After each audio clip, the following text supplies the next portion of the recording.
Hello guys, I hope you're well and thank you so much for joining me today. Today I'd like to share with you a surefire way to help improve your photography over the next year.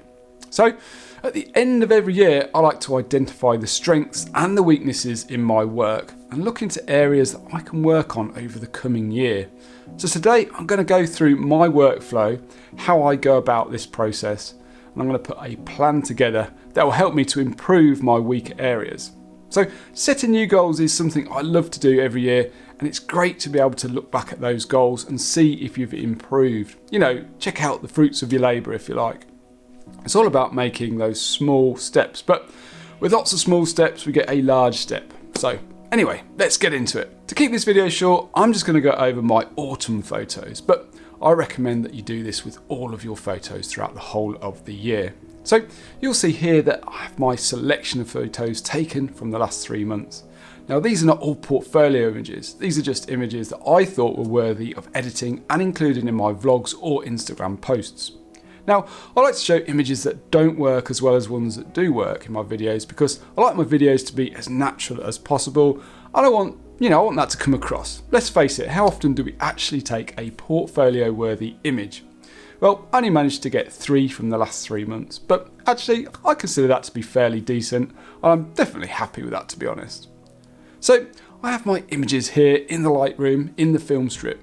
Now what I'm going to do is rate my images with a star rating. 5 stars for portfolio shots, 1 star for poor images and 3 stars for everything in between. Now it's important that I'm as honest as possible here. Now you can rate your images by clicking on the corresponding number on the keyboard. So as you can see, I have 3 5-star images, 19 3-star images and 11 1-star images. Now I'm going to look through my 1-star images first and make some notes about what I think I can improve on these images.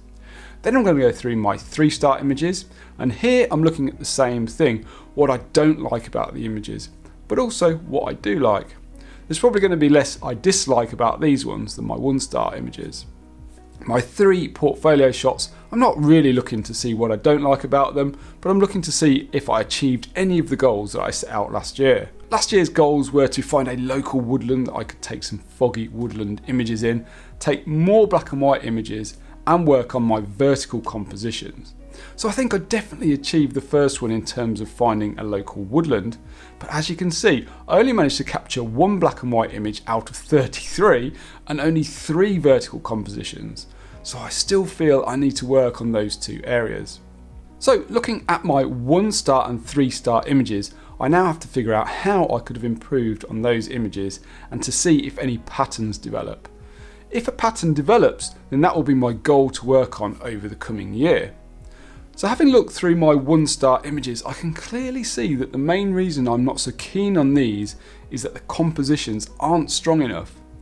Quite often, compositions could have been improved by subtle changes to my camera position. Take this image here, the eye is drawn to this blank area of the image, and where I really wanted it to go was to this wonderful beech tree in the background. The problem is that it's too far to the left of the frame. Had I changed my camera position, maybe moved back a little bit, I'm certain I could have positioned it better. This image here could have been improved if it had been able to separate these 2 trees.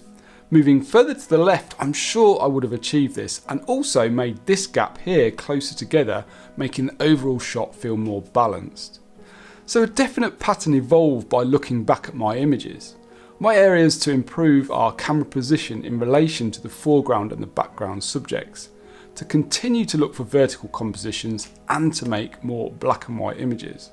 So I'm sure to be taking more black and whites this year as my large format camera is nearly finished and I'll definitely be shooting black and white film because I want to develop my own film here in the studio. I'm really looking forward to getting stuck into that. So that's definitely going to be happening in the next couple of months.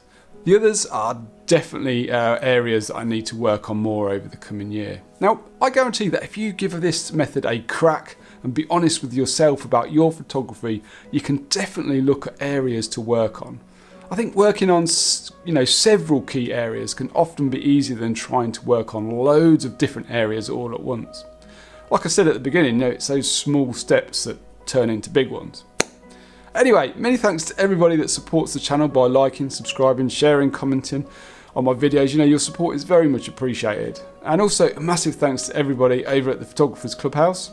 The link is over here and down in the description if you haven't had a chance to check that out. The Photographers Clubhouse is all about inspiring one another to grow as photographers and learn and share new ideas. There's already a lot of content on there and there's more coming each month, so be sure to check that out. Anyway guys, best wishes, take care, and I will see you next week.